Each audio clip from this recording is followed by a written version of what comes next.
আজকের এই ভিডিওতে আমরা আলোচনা করতে চলেছি রায় ও মার্টিন প্রশ্নবিচিত্রার ষষ্ঠ শ্রেণীর দ্বিতীয় পর্যায়ের মূল্যায়ন 2026 অর্থাৎ সেকেন্ড মিনিট টেস্টের ভূগোল বিষয় যে 9 দাগে প্রশ্নপত্রটি রয়েছে অর্থাৎ মহিষাদল রাজ হাই স্কুল এইচএসসি বিদ্যালয়ের সমস্ত প্রশ্নের উত্তরগুলি সমাধান করব। প্রশ্নপত্র সমাধান করার আগে বলে দেই, আমার পরবর্তী ভিডিওগুলি বানাতে অনুপ্রাণিত করার জন্য চ্যানেলটিকে অবশ্যই তোমরা সাবস্ক্রাইব করে নেবে এবং এই ভিডিওটিকে বেশি বেশি করে লাইক কমেন্ট ও শেয়ার করে দেবে। প্রথমে একইটা আছে সঠিক উত্তরটি পেয়েছে লেখো। একে আছে ট্রপোস্ফিয়ার ভূপৃষ্ঠ থেকে টাবে 16 কিমি পর্যন্ত বিস্তৃত। 2 আছে দক্ষিণ গোলার্ধে স্থলভাগের থেকে জলভাগের পরিমাণ প্রায় টাবে 15% বেশি। এরপর 3 আছে ভূপৃষ্ঠ উত্তপ্ত হওয়ার ফলে বায়ুমণ্ডল উত্তপ্ত হওয়ার পদ্ধতিটি হলো এটা হবে বিকিরণ। এরপর 4টা আছে বায়ুর গতিবেগ মাপক যন্ত্রের নাম হলো এটা হবে অ্যানিমোমিটার। এরপরে 5 আছে সমুদ্রের নিকটবর্তী অঞ্চলের জলবায়ু হলো এটা হবে সমভাবাপন্ন। এরপর 6টা আছে পশ্চিম ভারতের তাপপ্রবাহের সঙ্গে প্রচণ্ড ধূলিঝড় হলো এটা হবে আঁধি। এরপরে 7টা আছে মাটির রং লাল হওয়ার কারণ হলো মাটিতে এটা হবে লোহার পরিমাণ বেশি। এরপরে 8টা আছে কালো মাটির জলধারণ ক্ষমতা হলো এটা হবে বেশি। এরপর 9 আছে ক্রান্তীয় চিরসবুজ অরণ্যের প্রধান গাছ হলো এটা হবে রবার। এরপর 10 আছে কাঁটা ঝোপ ও গুল্ম জাতীয় উদ্ভিদ দেখা যায় এটা হবে রাজস্থানে। এরপরে 11টা আছে লুপ্তপ্রায় প্রজাতির প্রাণীর সুরক্ষা করা হয় এটা হবে অভয়ারণ্যে। এরপরে 12টা আছে কাজিরাঙা হলো এটা হবে জাতীয় উদ্যান। এরপরে 2 দাগে আছে নিম্নলিখিত প্রশ্নগুলির অতি সংক্ষিপ্ত উত্তর দাও। প্রথমে একইটা আছে আন্টার্কটিকা কিভাবে দক্ষিণ মেরুতে চলে আসে। এর উত্তরটি হলো এটি তোমাদের মূল যে পাঠ্য বই আছে সেই পাঠ্য বই বরফে ঢাকা মহাদেশের প্রথম পৃষ্ঠাতে পেয়ে যাবে। তাও আমি এটা বলে দিচ্ছি, বলবে যে একসময় আন্টার্কটিকা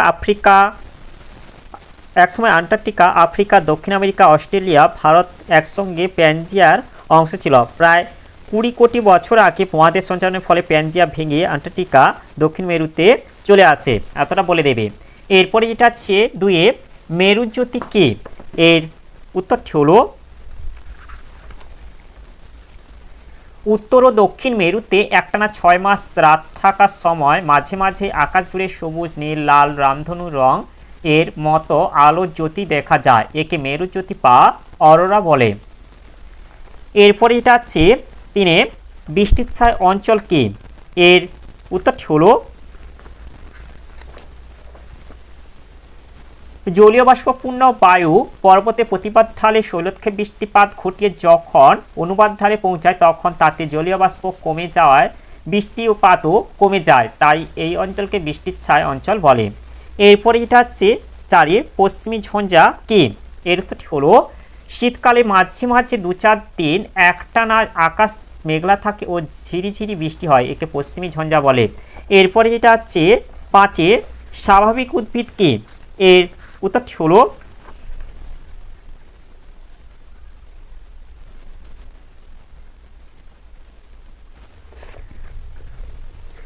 মানুষের চেষ্টা ছাড়া শুধুমাত্র প্রকৃতির ওপর নির্ভর করে স্বাভাবিকভাবে জন্মানো ও বৃদ্ধি পাওয়া গাছপালাকে স্বাভাবিক উদ্ভিদ বলে। এরপর এটা হচ্ছে 6 ক্রান্তীয় চিরসবুজ অরণ্য ভারতের কোথায় দেখা যায়। এর উত্তরটি হলো এই যে ক্রান্তীয় চিরসবুজ অরণ্যের অবস্থান যেটা আছে ভারতের আন্দামান ও নিকোবর দ্বীপপুঞ্জ, পশ্চিমঘাট পর্বতের পশ্চিম ঢাল, উত্তর পূর্বাঞ্চলের মেঘালয়, অরুণাচল প্রদেশ, নাগাল্যান্ড, মিজোরাম, ত্রিপুরা, মণিপুরে এবং পশ্চিমবঙ্গের ডুয়ার্স অঞ্চলে এই অরণ্য দেখা যায়। এরপরে যেটা আছে 7 পরিযায়ী পাখি কাকে বলে। এর উত্তরটি হলো শীতকালে শীতপ্রধান দেশ থেকে কিছু পাখি উড়ে আমাদের দেশে আসে, গরম পড়লে তারা আবার নিজের দেশে ফিরে যায়, এদের পরিযায়ী পাখি বলে, যেমন সাইবেরিয়ান সারস, হুপিং সারস, গোল্ডেন ক্লোভার, পাফিন্স ইত্যাদি। এরপর এটা হচ্ছে সংরক্ষিত অরণ্য কাকে বলে। এর উত্তরটি হলো যে নির্দিষ্ট অরণ্যে উদ্ভিদ পশু পাখি পতঙ্গ সকলের অস্তিত্ব রক্ষার জন্য মানুষের হস্তক্ষেপ যেমন শিকার পশুচারণ গাছ কাটা প্রভৃতি ক্রিয়াকলাপ নিষিদ্ধ তাকে সংরক্ষিত অরণ্য বা রিজার্ভ ফরেস্ট বলে, উদাহরণ গুজরাটের গির, পশ্চিমবঙ্গের গরুমারা প্রভৃতি। এরপরে এটা হচ্ছে 3 দাগে নিম্নলিখিত প্রশ্নগুলির উত্তর দাও যে কোনো 4টি। প্রথমে একইটা আছে আবহাওয়া ও জলবায়ুর পার্থক্য লেখো। এর উত্তরটি হলো প্রথমে একইটা আছে সংজ্ঞা আবহাওয়া কোনো নির্দিষ্ট স্থানে নির্দিষ্ট সময়ে বায়ুর উষ্ণতা, চাপ, আর্দ্রতা, বায়ুপ্রবাহ, মেঘাচ্ছন্নতা, বৃষ্টিপাত ইত্যাদিকে আবহাওয়া বলে।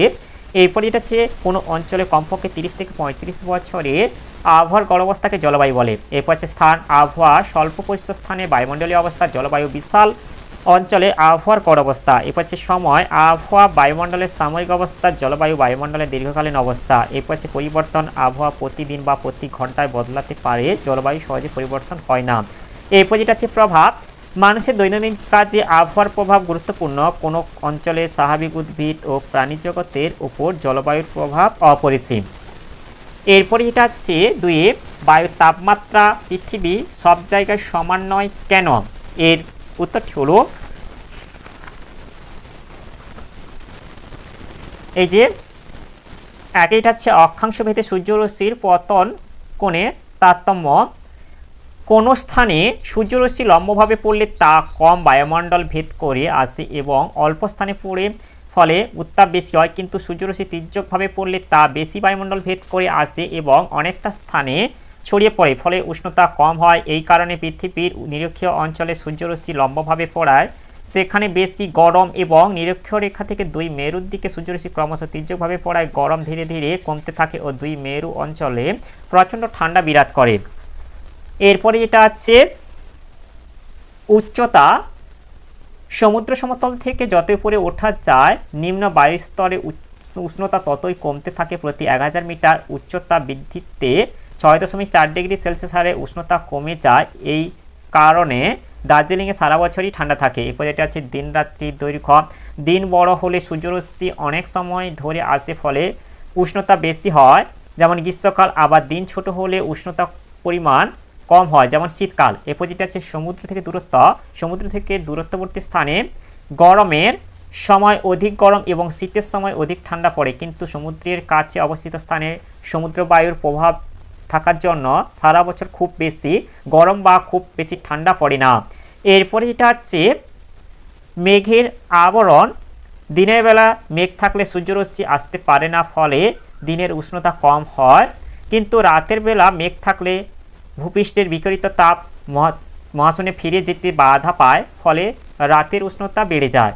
এছাড়া অন্যান্য কারণগুলি হলো বৃষ্টিপাত অধিক হলে উষ্ণতা কম হয়। এরপর এটা হচ্ছে উষ্ণ ও শীতল বায়ুপ্রবাহের কারণে যথাক্রমে উষ্ণতা ও শীতলতা বেড়ে যায়। এরপর হচ্ছে অরণ্যের অবস্থান উষ্ণতা কম করে।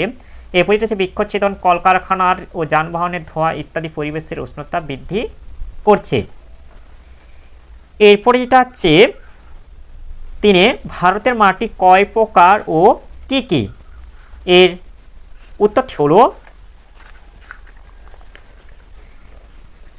এই যে ভারতের মাটিগুলি হলো 1 হচ্ছে পলি মাটি, 2 হচ্ছে কালো মাটি বা এগুর মৃত্তিকা, 3 হচ্ছে লাল মাটি বা লোহিত মৃত্তিকা, 4 হচ্ছে ল্যাটেরাইট মাটি, 5 হচ্ছে মরু অঞ্চলের মাটি, 6 হচ্ছে পার্বত্য অঞ্চলের মাটি। এরপর যেটা হচ্ছে খাদার ও ভাঙর কি? এর উত্তরটি হলো খাদার নদী তীরবর্তী অঞ্চলে নবীন পলি মাটিকে খাদার বলে, আর হচ্ছে ভাঙর হচ্ছে নদী অববাহিকার উঁচু অংশের প্রাচীন পলি মাটিকে ভাঙর বলা হয়। এরপর যেটা হচ্ছে 5, পার্বত্য অঞ্চলে মাটি কোন কোন ফসল ভালো হয় তা লেখো। এর উত্তরটি হলো এই যে পার্বত্য অঞ্চলে মাটিতে হচ্ছে চা, কফি, বিভিন্ন ধরনের মশলা, ফল প্রভৃতি এই মাটিতে খুব ভালো চাষ হয়। এরপরে যেটা হচ্ছে 4 দাগে নিম্নলিখিত প্রশ্নগুলির উত্তর দাও যে কোনো 4টি। প্রথমে একটা হচ্ছে আন্টার্কটিকার ভবিষ্যৎ কেমন তা লেখো। এর উত্তরটি হলো এই যে আন্টার্কটিকার যে মহাদেশের যে ভবিষ্যৎটা এটাই বলে দেবো, সম্ভাবনা এবং হচ্ছে তার সংখ্যা। আন্টার্কটিকা মহাদেশের ভূপ্রকৃতি দুর্গম, জলবায়ু চরমভাপন্ন, ভূপৃষ্ঠ সারা বছর তুষারাবৃত থাকলেও এই মহাদেশের গুরুত্ব অনেকখানি। সেগুলি হলো 1 হচ্ছে বিস্তৃত গবেষণাগার, এই মহাদেশে প্রাকৃতিক সম্পদ বিজ্ঞানীদের গবেষণার বিষয়বস্তু। এরপর আছে খনিজ ভাণ্ডার, এখানকার কুইন আলেকজান্দ্রা, কুইন মঠ রেঞ্জ, হরলিক রেঞ্জ অঞ্চলে যে বিপুল মূল্যবান খনিজ ভাণ্ডারের সন্ধান পাওয়া গেছে তা সংগ্রহ করতে পারলে সমগ্র বিশ্বের মহাদেশটি গুরুত্বপূর্ণ অবদান রাখবে। এরপর হচ্ছে প্রোটিন সমৃদ্ধ কেল, সামুদ্রিক কেল প্রোটিনের চাহিদা পূরণ করবে। এরপর হচ্ছে সিলের গুরুত্ব, সিল মাছের চামড়া ও মাংস মানুষের কাছে অত্যন্ত মূল্যবান অর্থকরী সম্পদ। এরপর যেটা হচ্ছে তিমির গুরুত্ব। তিমি মাছের চর্বি ও মাংস মানুষের জন্য সুস্বাস্থ্যকর খাদ্য প্রস্তুতিতে কাজে ব্যবহৃত হয়। অতএব আন্টার্কটিকা মহাদেশের সম্পদ ভবিষ্যতে সমগ্র মানবজাতির কল্যাণে ব্যবহৃত হতে পারে। এরপর যেটা হচ্ছে অন্যান্য, সমগ্র মানবজাতির কল্যাণে এই মহাদেশ কার্যকরী ভূমিকা গ্রহণ করতে পারে কি না তা নিয়ে সদর্থক চেষ্টা চলছে। এরপর যেটা হচ্ছে ভবিষ্যৎ সংখ্যা। দক্ষিণ মেরুতে চিরতুষারে ঢাকা এই মহাদেশের আবহাওয়া প্রাকৃতিক পরিবেশ সারা পৃথিবীর জলবায়ুর ভারসাম্য রক্ষা করে। তাই এই মহাদেশের ভবিষ্যৎ আসলে সারা পৃথিবীর ভবিষ্যৎ। কিন্তু যে আশঙ্কাগুলো করা হয়, এক হচ্ছে বিশ্ব উষ্ণায়ন, ওজোন স্তর ধ্বংস, বায়ু দূষণ ইত্যাদি কারণে আন্টার্কটিকার বিশুদ্ধ প্রাকৃতিক পরিবেশ, মেঘমুক্ত স্বচ্ছ আকাশ, নির্মল বাতাস সবকিছু এখন চরম সংকটে। এরপর এটা হচ্ছে ক্ষেত্রমান হ্রাস।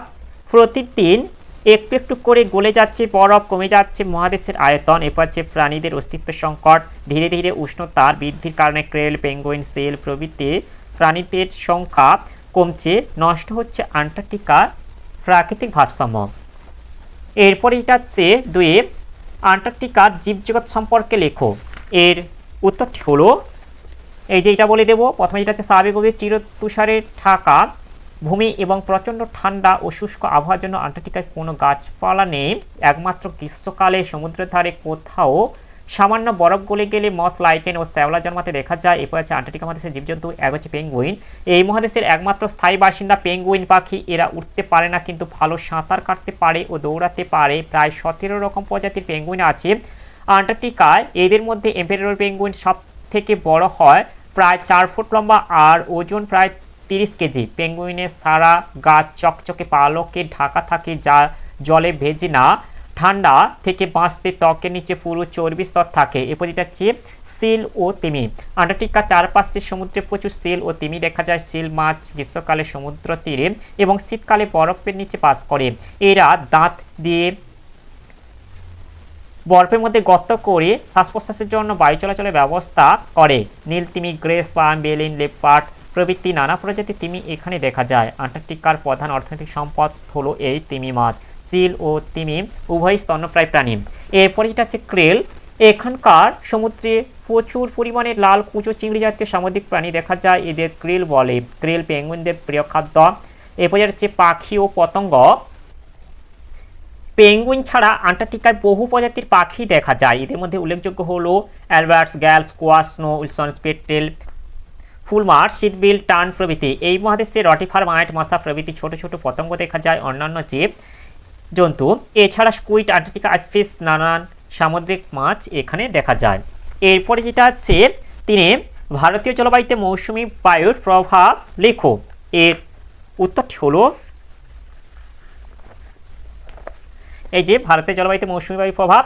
ভারতের জলবায়ুতে মৌসুমী বায়ুর প্রভাব অপরিসীম, তাই ভারতকে বলা হয় ক্রান্তীয় মৌসুমী জলবায়ুর দেশ। প্রভাবগুলি হলো, এক হচ্ছে বৃষ্টিপাত। ভারতের মোট বৃষ্টিপাতের 90% মৌসুমী বায়ুর প্রভাবে হয়ে থাকে। এই বায়ুর প্রভাবে মেঘালয়ের মৌসিনরামে পৃথিবীর সবচেয়ে বেশি বৃষ্টিপাত হয়। আবার ভারতের করমণ্ডল উপকূলে মৌসুমী বায়ুর জন্যই বর্ষাকালে এবং শীতকালে বছরে 2 বার বৃষ্টি হয়। ঋতু পরিবর্তন। মৌসুমী বায়ু আগমন অর্থাৎ বর্ষাকাল ও প্রত্যাবর্তন অর্থাৎ শরৎকাল আসার মধ্য দিয়ে ঋতু পরিবর্তন সংঘটিত হয়। এরপরে যেটা হচ্ছে আর্দ্র গ্রীষ্ম ও শুষ্ক শীতকাল। গ্রীষ্মকালে মৌসুমী বৃষ্টিপাতের জন্য গ্রীষ্মকাল আর্দ্র হয় এবং শীতকালে মৌসুমী বায়ু বৃষ্টিপাত ঘটায় না বলে শীতকাল শুষ্ক হয়। এরপর হচ্ছে উষ্ণতা হ্রাস। গ্রীষ্মে প্রচণ্ড উষ্ণতার দাবদাহে হাত থেকে মৌসুমী বায়ু রক্ষা করে। এরপর হচ্ছে 5, প্রাকৃতিক দুর্যোগ। অনেক সময় মৌসুমী বায়ুর প্রভাবে প্রচুর বৃষ্টিপাতের ফলে বন্যার সৃষ্টি হয়, আবার বৃষ্টিপাত খুব কম হওয়ার ফলে খরার সৃষ্টি হয়। এরপরে যেটা আছে 4, ভারতীয় জলবায়ুতে মৌসুমী বায়ু প্রভাব অনুসারে ঋতু কয় প্রকার ও কি কি? এর উত্তরটি হলো, এই যে মৌসুমী বায়ু প্রভাব অনুসারে ঋতু হচ্ছে এখানটা হচ্ছে 4 প্রকার, যথা হচ্ছে গ্রীষ্মকাল, যা হচ্ছে মার্চ, এপ্রিল এবং মে মাস নিয়ে গঠিত। এরপর যেটা হচ্ছে বর্ষাকাল বা মৌসুমী বায়ু আগমনকাল, এটা হবে জুন, জুলাই, আগস্ট, সেপ্টেম্বর নিয়ে গঠিত। এরপর যেটা হচ্ছে শরৎকাল বা মৌসুমী বায়ু প্রত্যাবর্তনকাল, এটা হবে অক্টোবর, নভেম্বর। এরপর যেটা হচ্ছে শীতকাল, ডিসেম্বর, জানুয়ারি ও ফেব্রুয়ারি নিয়ে গঠিত। এরপরে যেটা হচ্ছে 5 ভারতকে ক্রান্তীয় মৌসুমী জলবায়ু দেশ বলা হয় কেন? আর এরপর এটা হচ্ছে কালবৈশাখী কাকে বলে?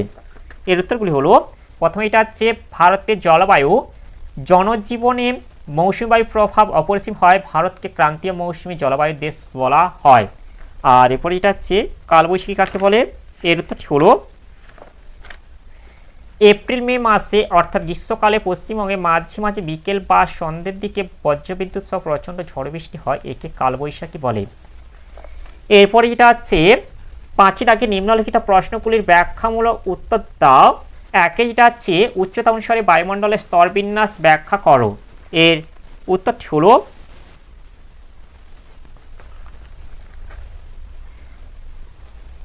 পৃথিবীর গায়ে লেগে থাকা বায়ুমণ্ডলকে ভূপৃষ্ঠ থেকে উপরের দিকে উষ্ণতা তারতম্য অনুসারে 6টি স্তরে ভাগ করা হয়।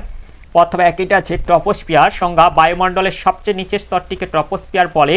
বিস্তার, নিরক্ষ অঞ্চলে সমুদ্রপৃষ্ঠ থেকে উপরের দিকে 16 থেকে 18 কিমি এবং মেরু অঞ্চলে প্রায় 8 কিমি পর্যন্ত বিস্তৃত। বৈশিষ্ট্য, এই স্তরে প্রতি 1000 মিটার উচ্চতা বৃদ্ধির সঙ্গে সঙ্গে উষ্ণতা 6.4 ডিগ্রি সেলসিয়াস হারে হ্রাস পায়, একে স্বাভাবিক উষ্ণতা হ্রাসের হার বলে। প্রায় 75% বায়বীয় উপাদান এই স্তরে থাকে। ঝড় বৃষ্টি, বিদ্যুৎ, বজ্রপাত প্রভৃতি বায়বীয় গোলযোগ এই স্তরে ঘটে পড়লে একে ক্ষুদ্রমণ্ডল বলা হয়। ট্রপোস্ফিয়ারের ঊর্ধ্বসীমাকে বলা হয় ট্রপোপোজ। এরপর যেটা হচ্ছে স্ট্র্যাটোস্ফিয়ার। ট্রপোস্ফিয়ারের উপরে বায়ুমণ্ডলের দ্বিতীয় স্তরটিকে বলা হয় স্ট্র্যাটোস্ফিয়ার। এরপর যেটা হচ্ছে বিস্তার।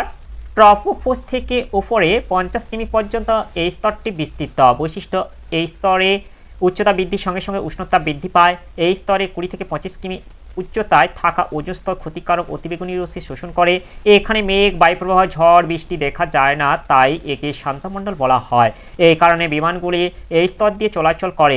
এই স্ট্র্যাটোস্ফিয়ারের ঊর্ধ্বসীমাকে স্ট্র্যাটোপোজ বলে। এরপর যেটা হচ্ছে মেসোস্ফিয়ার। স্ট্র্যাটোস্ফিয়ারের উপরে বায়ুমণ্ডলের তৃতীয় স্তরটিকে বলা হয় মেসোস্ফিয়ার। বিস্তার 50 থেকে 80 কিমি উচ্চতার মধ্যে এই স্তরটি বিস্তৃত। বৈশিষ্ট্য, এই স্তরে উচ্চতা বৃদ্ধির সঙ্গে সঙ্গে উষ্ণতা হ্রাস পায়। মহাকাশ থেকে ছুটে আসা উল্কাগুলি মূলত এই স্তরে এসে পুড়ে ছাই হয়ে যায়। এরপর যেটা হচ্ছে মেসোস্ফিয়ারের ঊর্ধ্বসীমাকে মেসোপোজ বলে। এরপর এটা হচ্ছে থার্মোস্ফিয়ার। মেসোস্ফিয়ারের উপরে বায়ুমণ্ডলের চতুর্থ তাপমান স্তরটিকে বলা হয় থার্মোস্ফিয়ার। বিস্তার 80 থেকে 300 কিমি উচ্চতা পর্যন্ত বিস্তৃত। বৈশিষ্ট্য, এই স্তরে উচ্চতা বৃদ্ধির সঙ্গে সঙ্গে দ্রুত তাপ বৃদ্ধি পেতে থাকে। এখানে বায়বীয় কণা প্রায় নেই, তাই আকাশ কালো দেখায়। এখানে গ্যাসের অণুগুলো আয়নিত অবস্থায় থাকে, তাই একে আয়নোস্ফিয়ার বলে। এই স্তর থেকে বেতার তরঙ্গ প্রতিফলিত হয়ে ভূপৃষ্ঠে ফিরে আসে। অতিবেগুনি রশ্মির কারণে এই স্তরে তাপমাত্রা 200 ডিগ্রি সেলসিয়াসে পৌঁছে যায়। এরপর হচ্ছে এক্সোস্ফিয়ার। থার্মোস্ফিয়ারের উপরের স্তরটিকে বলা হয় এক্সোস্ফিয়ার। বিস্তার 300 থেকে 1500 কিমি পর্যন্ত বিস্তৃত। বৈশিষ্ট্য, এখানে হিলিয়াম ও হাইড্রোজেন গ্যাসের প্রাধান্য দেখা যায়। কৃত্রিম উপগ্রহ, মহাকাশ স্টেশন এই স্তরে থাকে। এরপর যেটা হচ্ছে ম্যাগনেটোস্ফিয়ার। এক্সোস্ফিয়ারের উপরে বায়ুমণ্ডলের শেষ সীমা পর্যন্ত বায়ুস্তরকে ম্যাগনেটোস্ফিয়ার বলে। বিস্তার 1500 থেকে 10,000 কিমি পর্যন্ত বিস্তৃত। বৈশিষ্ট্য, এই স্তরে বায়ুমণ্ডলকে বেষ্টন করে একটি স্থায়ী তড়িৎচুম্বকীয় ক্ষেত্রের সৃষ্টি হয়েছে। এরপরে দুইটা হচ্ছে মানুষের কাজকর্ম কিভাবে পরিবেশের ভারসাম্য নষ্ট করছে তা আলোচনা করো। এর উত্তরটি হলো,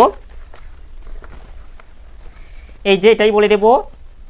মানুষের কার্যকলাপে পরিবেশের অবনমন। এক হচ্ছে পরিবেশ দূষণ, জনসংখ্যা বৃদ্ধি, অরণ্য ধ্বংস করে কৃষিকাজ, শিল্প স্থাপন, বসতি নির্মাণ, প্রচুর পরিমাণে খনিজ তেল, কাঠ পোড়ানো, এসবের ফলে জল, মাটি, বাতাস প্রভৃতি পরিবেশের মূল উপাদানগুলি দূষিত হয়ে যাচ্ছে।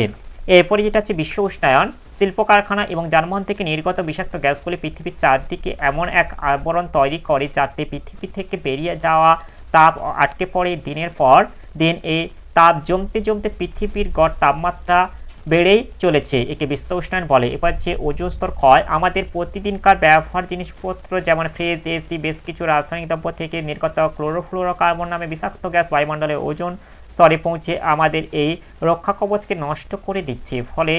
এর ফলে চর্ম ক্যান্সার বৃদ্ধি পাবে, চোখে ছানি পড়বে, জীবকুলের বংশবিস্তার ব্যাহত হবে। এরপর যেটা হচ্ছে জীববৈচিত্র্য ধ্বংস।